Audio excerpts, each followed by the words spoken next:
우리는 보통 재정적으로 부족함이 없는 사람들을 보고 잘 사는 사람이다, 우리가 그렇게 이야기를 합니다. 반면에 재정적으로 조금 부족하게 사는 사람을 못 사는 사람이다, 그렇게 우리가 이야기를 하기도 합니다.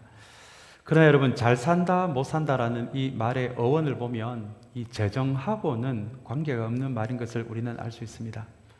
재정하고는 관계없이 주위의 사람들과 좋은 관계, 건강한 관계, 서로 도와주고 세워주는 관계 속에서 살아가는 사람들을 여러분 잘 살고 있는 사람이다, 이렇게 우리가 이야기할 수 있습니다.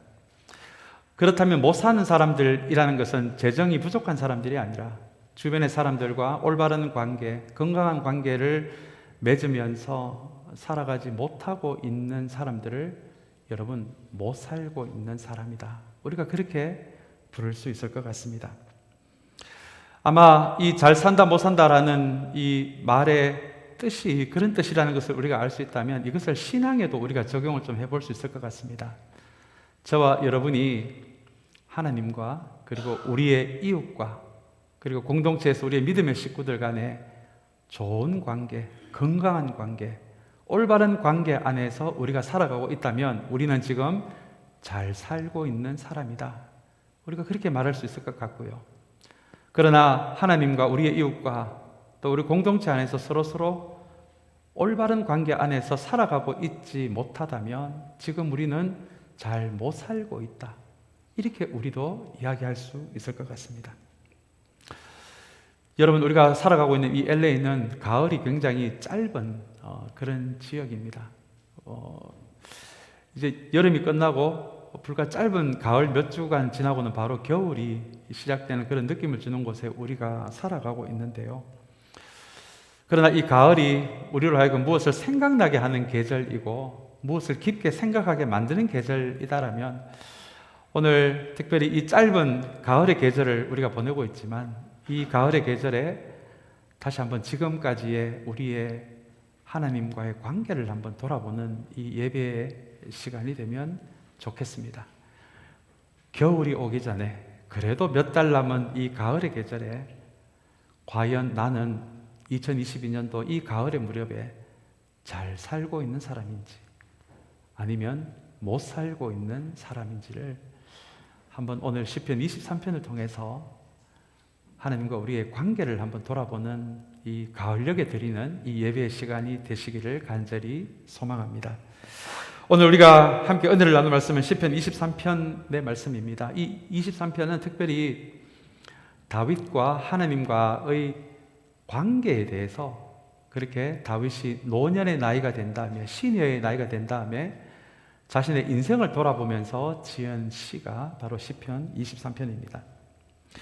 다윗이 노년이 되어 자신의 삶을 돌아보니 좋은 일도 있었지만 부끄러운 일도 있었습니다.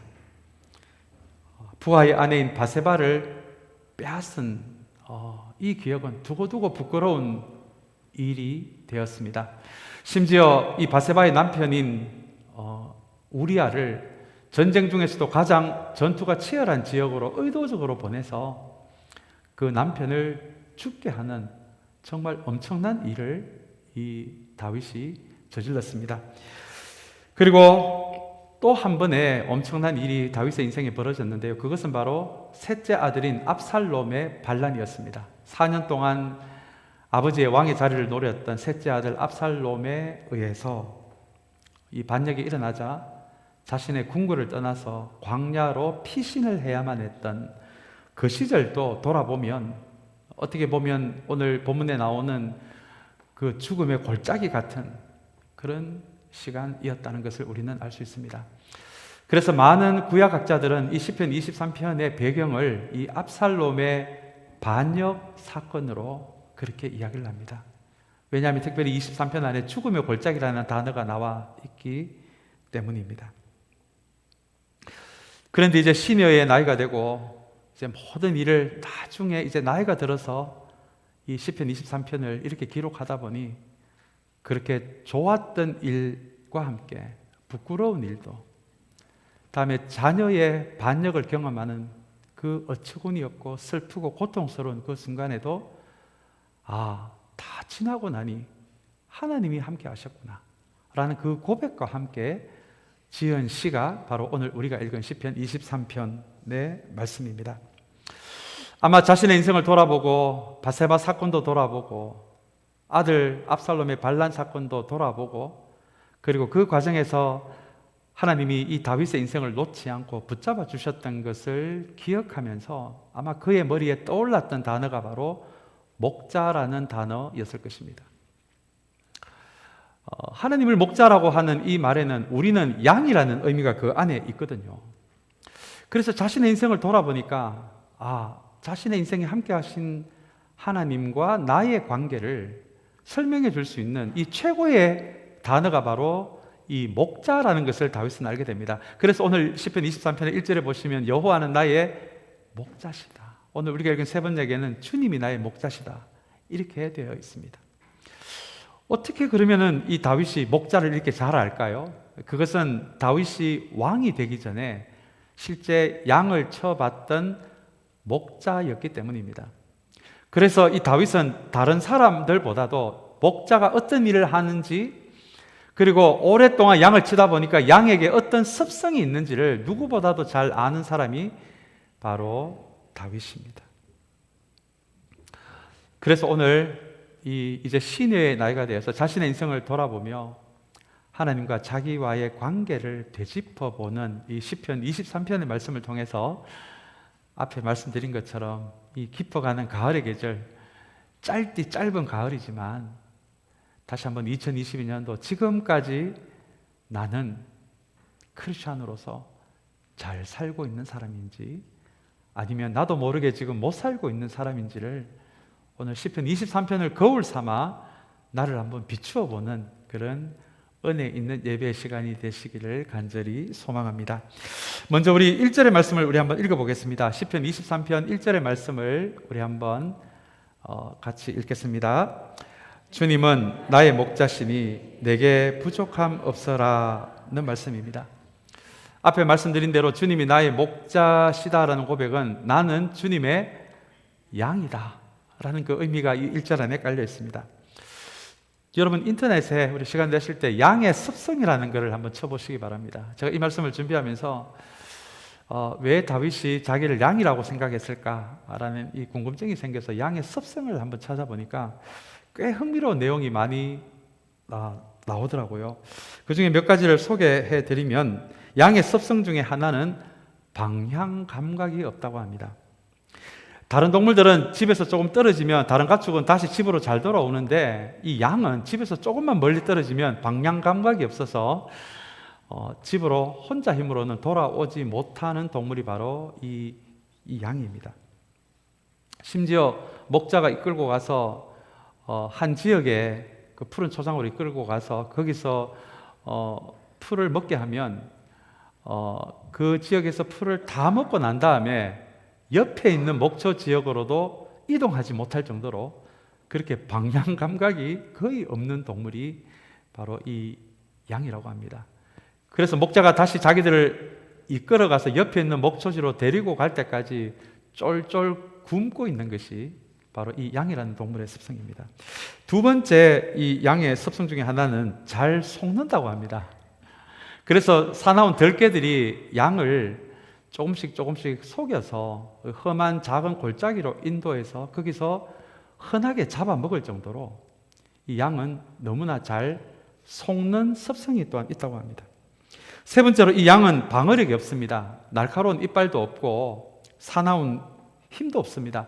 심지어 저도 이 부분을 처음 알게 됐는데요. 이 양은 뒤집어지면 자기 힘으로 일어서지도 못하는 동물이 바로 양이라고 합니다. 그래서 목자가 지켜주지 않으면 사나운 짐승에게 당할 수밖에 없는 자기 방어력이 전혀 없는 동물이 바로 이 양입니다. 마지막으로 이 세 가지만 해도 별로 안 좋은 것인데 여기 하나를 더해서 양은 시력이 나쁘다고 합니다. 그래서 분명히 목자를 따라가고 있었는데 순간적으로 그 앞에 사냥개나 다른 사나운 짐승이 그 앞에서 가면은 이 사나운 짐승을 바로 따라갈 정도로 이 시력이 나빠서 목자인지 그 목소리를 듣지 않고는 시력만으로는 목자인지 양인지 사냥개인지를 구분하지 못하는 것이 바로 이 양의 습성이라고 합니다. 아마 다윗이 오늘 시편 23편에서 여호와는 나의 목자라고 하는 이 고백을 하게 된 이유에는 아마 자신의 인생을 돌아보니 자신이 바로 양같이 살았다라는 그런 고백이 이 안에 숨어 있다는 것을 우리는 알게 됩니다. 특히 왕이 되고 나서 자기는 왕으로서 잘 할 줄 알았는데, 그리고 무엇이든지 지혜롭게 잘 처리할 줄 알았는데, 그리고 다른 어떤 것보다도 왕이 되기 이전부터 하나님에 대한 신앙이 아주 견고한 사람이었기에 다른 것은 몰라도 하나님에 대한 신앙만큼은 흔들리지 않을 줄 알았는데, 시니어가 되어서 자신의 삶을 돌아보니 실은 양과 별로 다를 바 없이 살았다라는 고백이 이 안에 숨어 있습니다. 실제로 자신의 인생을 돌아보니 이 양처럼 방향 감각도 없고 잘 속기도 했던 삶이었습니다. 그리고 자기는 한번 넘어지면, 위기가 닥치면 바로바로 잘 일어날 줄 알았는데, 양처럼 진짜 큰 위기가 왔을 때는 바로바로 일어서지도 못하는 연약함이 자기에게 있다는 것을 다윗은 사무엘 상하를 보면 그런 고백들이 나와 있습니다. 그리고 무엇보다도 자신은 하나님을 아는 사람이기에 아무리 왕의 자리에 있어도 무엇이 선한 일인지 무엇이 악한 일인지 잘 분별할 줄 알았는데, 나중에 시니어가 되어서 나이가 들어서 노년이 되어서 자신의 삶을 돌아보니 자신의 권력에 취해 있는, 권력의 정점에 있었던 자신의 모습은 무엇이 선한 것인지 악한 것인지도 구분하지 못하는 삶이었다는 것을, 그래서 어떻게 보면은 나는 좀 다를 줄 알았는데 어떻게 보면 양처럼 그런 삶을 살아갔었다라는 것이 이 1절의 고백 안에 들어가 있습니다. 어제 이 1절의 말씀을 묵상하다 보니까 목회자의 길을 걸어가는 저도 별 다를 바가 없더라고요. 우리 아까 박정래님 기도해 주시면서 우리 좋은 목자가 되게 해달라고 이제 저를 기도해 주시는데 너무 감사합니다. 그런데 여러분, 저도 저의 삶을 가만히 보니까 저도 양이더라고요. 아무리 목회자의 길을 걸어간다라고 할지라도 하나님으로부터 조금만 멀어져도 방향 감각을 잃어버리는 사람입니다. 저는 잘할 줄 알았는데 어떨 때는 무엇이 선한 일인지 악한 일인지도 구분이 안 될 때가 있더라고요. 하나님의 말씀으로부터 멀어질수록 이런 일이 벌어집니다. 그리고 저는 목회자의 길을 걸어가면서 누구보다도 강할 줄 알았는데 어떤 위기는 제가 금방 회복이 안 될 정도로 그런 연약함도 저에게 있더라고요. 그래서 다윗의 입에서 저절로 터져나올 수밖에 없는 것이 하나님은 나의 목자이십니다 라는 고백처럼, 어쩌면 목회자의 길을 걸어가고 있는 저도 제 삶을 잔잔히 살펴보면 나도 하나님이 없이는 살아갈 수 없고, 하나님의 말씀으로부터 멀어지면 나도 연약해질 수밖에 없는 인생이구나. 내 인생에 하나님이 있어도 되고 없어도 되는 분이 아니라 반드시 계셔야 되는 분이구나 라는 깨달음을 주는 것이 이 1절의 말씀입니다. 사랑하는 여러분, 오늘 다시 한번 자신의 삶을 돌아보면서 하나님이 나의 목자가 되신다, 이 말을 조금 뒤집어 보면 하나님이 나의 목자가 되셔야 한다, 하나님이 나에게 목자가 되시지 않으면 내 인생 어떻게 될지 모른다 라는 그런 고백까지도 담겨 있다는 말씀이 1절인 것을 우리가 붙들 수 있다면, 오늘 이 예배 자리에 나와 있는 저와 여러분들도 오늘 이 예배를 통해서 주님이 우리의 목자이시고 주님이 우리의 목자가 되셔야 하고, 주님이 우리의 목자가 되시지 않으면 우리는 양처럼 어리석고 때로는 무엇이 선한 것인지 악한 것인지도 모르는 선택을 하고, 한번 넘어지면 잘 일어날 수 없는 연약한 사람이라는 것을 깨달으면서 다시 한번 주님이 우리의 목자이십니다 라는 것을 고백할 수 있는 이 예배의 시간이 되시기를 간절히 소망합니다. 우리가 양이라면 당연히 하나님은 목자이십니다. 그런데 오늘 본문에는 나와 있지 않지만 우리의 목자이시기는 한데 참 고단한 목자가 되십니다. 다윗은 목자 생활을 해보았기 때문에 목자 생활이 얼마나 고단한지를 압니다. 양은 앞에서 말씀드린 대로 그런 습성을 가졌기에 잠시라도 양들끼리 놔두면 큰일 나거든요. 그래서 목자는 대개 들판에서 같이 먹고 자고 하는 그런 생활을 해야만 합니다. 들판에서 같이 먹고 자지 않으면은 시력이 나빠서 어리석어서 방향 감각이 없어서 이 사나운 짐승들의 밥이 될 수도 밖에 없는 것이 양의 습성이기 때문에 그렇습니다. 그래서 하나님은 우리의 목자가 되시는데 이 양을 돌보는 목자처럼 우리도 그런 양의 습성이 있기에 하나님도 우리를 돌보시는데 밤낮 없이 돌봐야 하기 때문에 고단한 목자가 되실 수도 있다라고 하는 그런 묵상을 한번 해 보았습니다. 어떤 신학자는 우리를 위해 고단하게 일하시는 하나님을 보면서 우리를 향한 하나님의 열심이라는 표현을 사용합니다. 우리가 여러분 가끔 착각하는 것이 있어요. 우리가 주님을 위해서 우리가 열심히 일하는 것으로 착각을 합니다. 우리가 주님을 위해서 우리가 열심히 봉사하고 열심히 섬기는 것으로 착각을 합니다. 물론 틀린 말은 아닙니다. 저와 여러분 우리에게 선물로 주신 이 공동체 우리가 열심히 섬기고 있지 않습니까? 그러나 여러분 우리가 한 가지 반드시 기억해야 할 것은 우리가 주님을 위해 우리만 열심히 섬기고 있는 것이 아니라 하나님도 우리를 향해 하나님의 열심을 부어주고 계신다는 것입니다. 여러분 그것을 하나님의 열심이라고 합니다. 일하시는 하나님, 행동하시는 하나님을 의미합니다. 하나님은 우리를 창조하셨어요. 하나님은 우리를 구원하셨습니다. 그리고 지금은 우리를 더 하나님의 사람으로 만들기 위해 우리와 함께 하시며 우리의 인생 가운데 우리의 공동체 가운데 지금도 양을 위해서 밤낮 없이 일하고 있는 목자들처럼 우리를 위해서도 우리 공동체를 위해서도 저와 여러분 한 사람 한 사람의 인생을 위해서도 밤낮 없이 그분의 열심을 우리에게 부어주시는 그 하나님의 열심이 지금도 부어지고 있다는 것입니다. 그래서 오늘 이 예배 시간을 통해서 그냥 우리 듣기 좋은 말로 우리를 도우시는 하나님, 목자와 같은 하나님이 아니라 정말 밤낮 없이 열심을 다해서 우리를 위해 지금도 일하고 계시는 그 하나님을 여러분 고백할 수 있는 이 예배의 시간이 되시기를 바랍니다.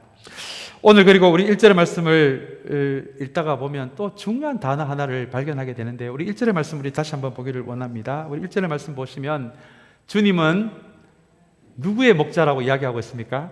나의 목자라고 이야기합니다.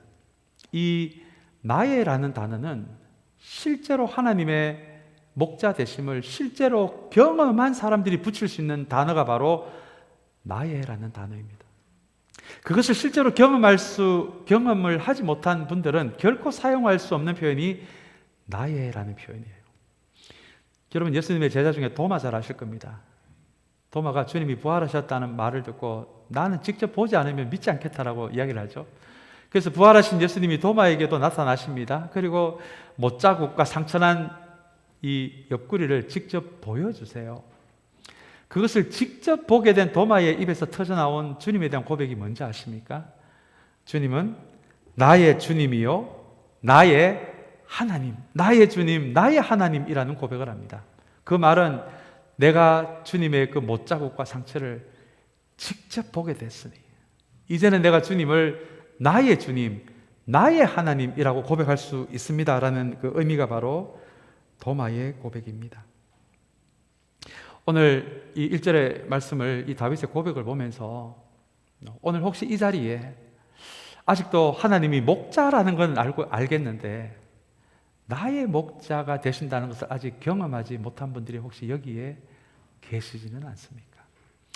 오늘 1년에 한 해 주님과의 관계를 돌아보는 이 가을의 시간에 오늘 이 예배를 통해서 사랑하는 여러분, 주님이 그저 목자가 되시는 분이 아니라 나의 목자가 되는 나의 주님, 나의 하나님, 나의 목자가 되십니다 라는 그 고백이 저와 여러분들 입에도 터져나올 수 있는 그런 은혜가 넘쳐나게 되시기를 주님의 이름으로 축복합니다. 우리 이어서 우리 23장 2절 말씀도 우리 한번 같이 읽도록 하겠습니다. 우리 한번 같이 읽겠습니다. 나를 푸른 풀밭에 누이시며 쉴만한 물가로 인도하신다는 표현입니다. 이 듣기에도 참 좋은 말입니다. 푸른 풀밭, 쉴만한 물가입니다. 그런데 여러분, 이 푸른 풀밭, 쉴만한 물가로 인도하기까지 목자가 얼마나 많은 수고를 해야 하는지를 우리는 한번 좀 생각을 해봐야 할 것 같습니다. 왜냐하면 양은 어리석어서 먹을 수 있는 풀인지 먹으면 죽는 독초인지를 구분하지 못하거든요. 양은 어리석어서 내가 쉴 만한 얕은 물가인지 아니면은 쉬다가 잘못해서 빠지면은 죽을 수도 있는 깊은 물가인지를 양들은 구분하지 못한다고 합니다. 그래서 목자는 아무 풀밭이나 아무런 물가로 인도하는 것이 아니라 혹시 독초가 있는지, 혹시 빠지면은 죽을 수도 있는 깊은 물가인지 미리 확인을 하고 양들을 인도해 갑니다. 오늘 이 두 단어를 통해서 다윗이 하고자 하는 이야기는 우리 하나님은 우리를 먹이시고 살리시고 보호하고 하시고 돌봐주시는 하나님이라는 것을 이 두 단어, 푸른 풀밭, 쉴만한 물가라는 단어를 통해서 우리에게 말해주고 있습니다. 여러분, 아마 이것이 우리의 고백인 줄 압니다. 우리 하나님은 살리시는 하나님이십니다. 그래서 하나님의 영인 성령을 살리는 영이라고 해서 생명의 영이라고 합니다. 그에 반해 사탄은 우리의 영을 죽이고자 하는 죽임의 영입니다. 우리의 영혼을 메마르게 하고 공허하게 하지만 여러분, 푸른 풀밭, 쉴만한 물가라는 이 단어가 우리에게 이야기하는 것은 하나님은 그분의 자녀를 늘 회복하기를 원하시고 살리시는 생명의 하나님이라는 고백입니다. 오늘 이 푸른 풀밭, 쉴만한 물가, 이 단어를 우리도 우리의 평생 기억하게 되어서 우리를 살리시고 회복시키기를 원하시는 그 하나님이 저와 여러분의 인생 가운데서도, 이 팬데믹 가운데서도, 이렇게 물가가 한없이 올라가는 이 인플레이션의 시대에도 하나님은 우리가 독초를 먹지 않도록, 우리가 위험에 빠지지 않도록 우리 한 사람 한 사람을 푸른 초장으로, 쉴만한 물가로 인도하신다는 것을 여러분 결코 잊지 않는 우리 모두가 되시기를 간절히 소망합니다. 우리 23장 3절 말씀 우리 한번 이 시간에 같이 읽기를 원합니다. 우리 한번 같이 읽겠습니다. 나에게 다시 새 힘을 주시고 당신의 이름을 위하여 바른 길로 나를 인도하신다는 말씀입니다. 개역 개정에는 내 영혼을 소생시킨다는 말씀으로 되어 있는 것이 나에게 다시 새 힘을 주시고 라는 말씀의 의미입니다. 다윗의 인생을 돌아보면 이러다가 내 인생, 내 영혼까지 죽는 게 아닌가라는 사건이 몇 번 있었다는 것을 제가 말씀드렸습니다. 그 중에 하나가 바세바 사건이었고요. 또 다른 하나가 오늘 말씀의 23편의 배경이 되는 이 자녀 압살롬의 반역의 사건이었습니다. 실제 이 압살롬이 반역을 일으켰을 때 이스라엘 백성들의 대부분은 압살롬에게 마음을 뺏길 정도로 이 압살롬은 외모도 탁월했고 굉장한 기획력과 정치력이 있는 사람이었습니다. 그래서 대부분의 백성들까지 마음을 뺏기자 다윗은 다윗을 쫓아오는 일부의 사람들과 함께 예루살렘 성을 떠나서 광야로 피신하는데요. 사무엘하 말씀을 묵상하다 보면 다윗이 울면서 피난을 갑니다. 맨발로 갑니다. 부끄러워서 머리를 가리면서 갑니다. 아마 그 순간을 기억하면 자신의 영혼이 죽는 순간이다. 아마 그렇게 아마 기억에 남은 사건이 이 다윗의 인생 가운데서 가장 수치스럽고 부끄러운 자신의 자녀의 반란으로 인해 광야로 피신을 간 그 사건이었습니다. 우리는 되게 이러한 광야 경험을 하면 우리의 그 상태보다 더 나빠지는 것이 보통 광야의 경험입니다. 성경은 광야를 회복하는 곳이라고 이야기하지만 실제로 우리 인생의 광야를 만나면 우리가 하나님이 없다면 더 나빠지고 더 분노가 쌓이고 더 마음이 공허해질 때가 그런 경험을 여러분 얼마나 많이 합니까? 그러나 감사하게도 다윗은 그 광야에서 영혼을 소생시키는 하나님을 경험하게 됩니다. 비로소 그 광야에서 그렇게 편리하고 화려한 궁궐에서 왕의 권력에 취해서 왕이 되기 전에 점점 잃어갔었던 그 하나님을 다시 회복하는 일이 광야에서 벌어졌기 때문입니다. 그래서 사무엘하는 이렇게 이야기합니다. 왕이 되고 나서 점점 하나님의 무게가 이 다윗의 인생에서 가벼워지고 있었는데 다시 궁궐을 떠나 이 광야로 가서 거기서 하나님을 붙들다 보니 다시 자신의 인생 가운데서 하나님의 무게가 점점 무거워지는 하나님의 하나님 되심이 그 회복이 일어나게 됩니다. 그리고 사무엘 하는 이 광야에서 이 다윗이 비로소 기도가 회복이 되었다고 이야기를 하고요. 그리고 이전에는 왕의 권력에 취해서 자기 주변에 자기를 위하는 사람들이 얼마나 소중한 사람인 줄 몰랐는데 압살롬을 피해서 그 험한 광야로 피난을 가다 보니 그래도 그 부족한 왕을 따라 끝까지 따라오는 사람들을 보면서 정말 하나님이 내 인생에 붙여준 이 사람들이 얼마나 소중한 사람들인지, 그 사람들이 얼마나 소중한 사람들인지 그 마음이 회복이 되었고요. 마지막으로 그렇게 광야에서 모든 것이 회복이 되다 보니까 반란을 일으킨 자신의 아들 압살롬에 대해서도 사랑하는 마음이 회복이 될 정도로 이 다윗은 광야에서 회복을 경험합니다. 그것이 바로 오늘 우리가 방금 읽은 나에게 다시 새 힘을 주시고 우리 개역개정에는 내 영혼을 소생시키시고 라는 말씀으로 되어 있는 말씀입니다. 혹여 지금 내가 광야와 같이 조금은 메마른 시간을 보내고 있다라고 하는 분들이 혹시 여기에 계십니까? 다시 한번 그 메마른 곳에서도 우리의 영혼을 소생시키시는 그 하나님을 발견하는 은혜가 있게 되기를 주님의 이름으로 축복합니다. 이제 우리 4절의 말씀 같이 읽겠습니다. 4절의 말씀 같이 읽겠습니다. 내가 비록 죽음의 그늘 골짜기로 다닐지라도 주님께서 나와 함께 하시고 주님의 막대기와 지팡이로 나를 보살펴 주시니 내게는 두려움이 없습니다 라는 고백을 합니다. 이 4절의 말씀에 이 다윗의 인생, 다윗이 발견한 굉장히 중요한 표현이 있는데요. 그것이 바로 나와 함께 하시고 라는 고백입니다. 우리 성경이 정말 많은 하나님의 모습을 가르쳐주고 있는데 우리가 반드시 기억해야 할 하나님의 모습이 세 가지입니다. 첫 번째는 우리를 창조하신 하나님, 두 번째는 우리를 구원하신 하나님, 그리고 세 번째가 우리가 결코 잊어서는 안 되는 하나님이 나와 함께 하시는 하나님이십니다. 다윗은 그 불편한 광야에서 이 화려한 궁궐에만 계신 줄 알았던 그 하나님이 광야에서 자신의 인생을 위해서 열심히 일하는 목자와 같은 하나님을 고백하고 이 죽음의 그늘 골짜기에서 나와 함께 하시는 하나님을 지금 고백하고 있는 것입니다. 제가 이전에 코로나 때 한번 소개해드린 무명의 시인이 있는데요. 저는 이 시인만큼 하나님의 함께 하심을 이렇게 탁월한 감성으로 표현한 분을 제가 못 봤다고 할 정도로 이분의 시는 제가 두고두고 암기하고 있는 시가 있는데 다시 한번 이 시를 읽어드리겠습니다. 이분은 이렇게 이야기합니다. 우리가 뛰어가면 하나님이 우리 옆에서 함께 뛰어갑니다. 우리가 걸어가면 하나님도 우리 옆에서 함께 걸어갑니다. 그리고 때로는 우리가 인생의 위기를 만나서 결핍을 만나서 힘이 빠져서 엉금엉금 기어갈 수밖에 없는 그 상황에는 하나님도 우리 옆에서 함께 엉금엉금 기어갑니다라는 표현입니다.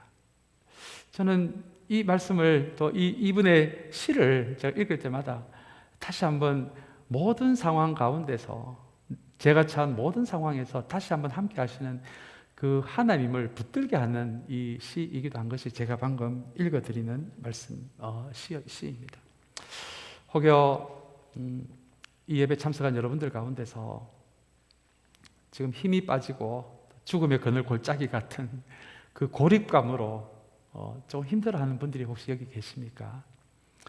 오늘 이 말씀을 통해서 하나님은 우리가 뛰어가고 있을 때 우리와 함께 뛰어가고 우리가 조금 힘이 빠져서 걸어갈 때는 우리 옆에서 함께 걸어가 주시고 우리가 기운이 완전히 빠져서 엉금엉금 기어갈 수밖에 없는 그 인생의 상황에도 우리 옆에서 우리와 함께 기어가 주시는 그분이 그 하나님이 저와 여러분들과도 함께 하신다는 그 믿음을 붙들 수 있는 우리 모두가 되시기를 주님의 이름으로 축복합니다. 오늘 4절의 말씀에 가만히 보시면 막대기하고 지팡이가 나옵니다. 우리 구약 성경을 연구하는 구약학자들이 이 단어를 그 시대 문화적인 차원에서 연구를 하다가 이 조금은 특별한 도구라는 것을 발견하게 됩니다. 이 막대기에는 못 같은 사나운 이 금속 같은 것이 박혀 있는 것이 막대기라서 목자들이 특별히 사나운 짐승이 공격을 할 때 막대기를 들고 이 사나운 짐승과 함께 사용하는 도구가 바로 막대기이고요. 지팡이는 우리가 가끔은 목자들이 들고 다니는 그 지팡이를 의미합니다. 양들이 걸어가다가 무리에서 이탈하면 그 몸을 툭툭 치면은, 지팡이로 치면은 다시 무리로 들어가고요. 특별히 높은 산을 올라갈 때 어떤 양은 힘이 들어서 못 올라가면 이 지팡이로 엉덩이 부분을 밀어가지고 올려주기도 하는 도구가 바로 이 지팡이입니다. 이 다윗이 나와 함께한 하나님을 이 두 가지로 경험했다는 것을 알게 됩니다. 내가 위험에 빠졌을 때는 내가 완전히 무너지지 않도록, 악한 사람들이, 악한 영들이 나를 무너뜨리지 않도록 막대기를 들고 싸우시는 하나님을 경험했고요. 내가 힘이 빠졌을 때는 지팡이를 가지고 내 엉덩이를 밀어가지고 야, 힘 좀 내라, 내 삶을 응원해 주시는 그 지팡이 같은 하나님을 경험한 것이 바로 막대기와 지팡이거든요. 오늘 이 자리에 예배를 드리고 있는 우리 모두에게도 여러분, 하나님이 우리와 함께 하시되 때로는 막대기를 들어서 더 큰 어려움이 다가오지 않도록, 우리가 악에 완전히 스며들지 않도록 우리를 위해 싸워주시는 분이 하나님이시고요. 인생 살아가다가 힘이 빠지실 때 하나님은 그분의 지팡이로 우리의 엉덩이를 밀어가지고 힘 좀 내라, 힘 좀 내라, 그렇게 함께 하시고 우리를 도우시고 우리를 위해 대신 싸우시는, 여러분, 그 하나님을 이 시편 23편의 말씀을 통해 다시 한번 굳게 붙들 수 있는 우리 모두가 되시기를 주님의 이름으로 축복합니다. 이제 우리 마지막으로 우리 5절 6절 말씀을 보기를 원하는데, 우리 5절 말씀 우리 한번 같이 읽겠습니다. 우리 같이 읽겠습니다. 주님께서는 내 원수들이 보는 앞에서 내게 잔치상을 차려주시고 내 머리에 기름 부으시어 나를 귀한 손님으로 맞아주시니 내 잔이 넘칩니다 라는 말씀입니다. 여기서 핵심이 되는 말씀은 잔치상과 귀한 손님이에요. 우리 4절까지는 목자와 양의 관계잖아요. 여기서 한 걸음 더 나아가서 이제는 우리를 귀한 손님으로 대해 주신다는 거예요. 비록 우리는 양의 습성이 있고 어리석고 눈도 좋지 않고 한번 넘어지면 잘 일어날 수도 없는 연약함이 우리에게 있지만, 그럼에도 불구하고 하나님은 우리를 귀한 손님처럼 우리를 귀하게 여겨주신다는 말씀입니다. 이제 양에서 한 걸음 더 나아가서 우리는 하나님께 귀한 손님이 됐습니다. 그렇게 잔치상을 차려주시고 우리를 존귀히 여겨주신다는 말씀이고요. 우리 6절 말씀도 우리 한번 이어서 읽겠습니다.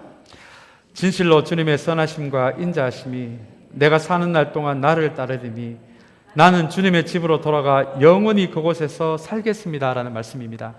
이제 이 말씀을 통해서는 우리가 언젠가는 저 하나님 나라에 있는 주님의 집으로 돌아가 영원히 그곳에서 살겠습니다라는 이런 고백으로 오늘 시간 마무리가 되는데요.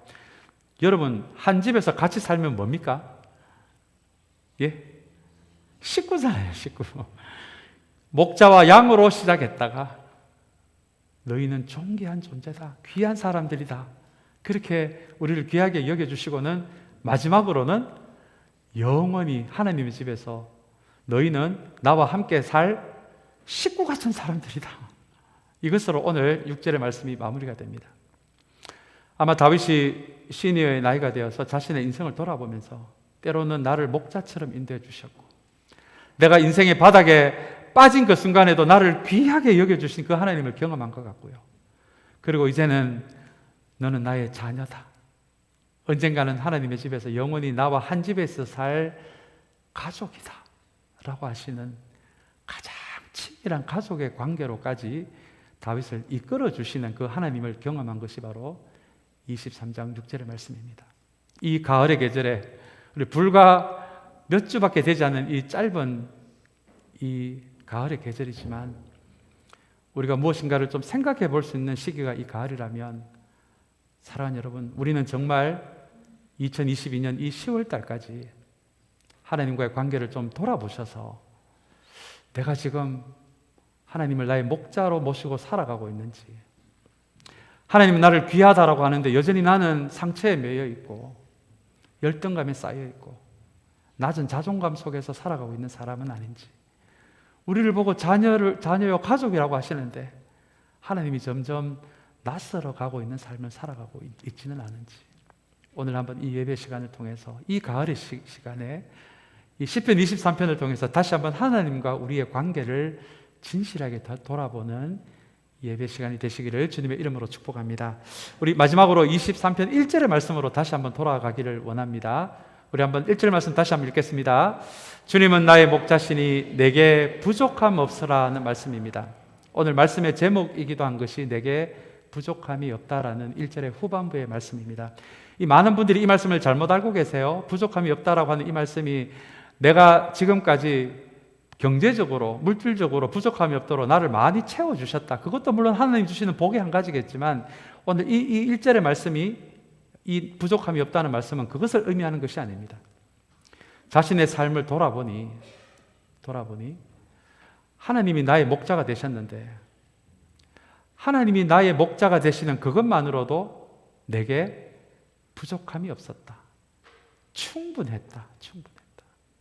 무엇인가 물질적으로 차고 넘쳐야 내게 부족함이 없는 것이 아니라 나의 목자가 되신 그 하나님과 내가 동행하다 보니 그분만으로도 내 인생 충분하더라.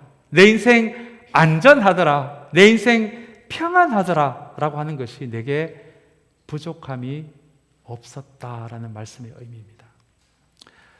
오늘 이 예배에 참석하신 분들 중에 우리 시니어분들도 많이 계시는데요, 이 고백이 여러분들의 고백이 되시기를 주님의 이름으로 축복합니다.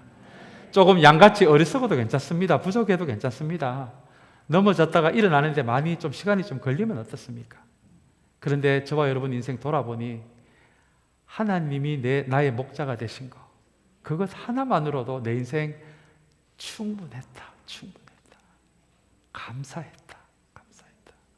나에게 넘치도록 채워주셨다. 내게 부족함이 없었다라는 이 고백이 다시 한번 이 깊어져가는 가을에 우리의 심령에서 쏟아져 나오는 저와 여러분의 깊은 고백이 되시기를 주님의 이름으로 축복합니다.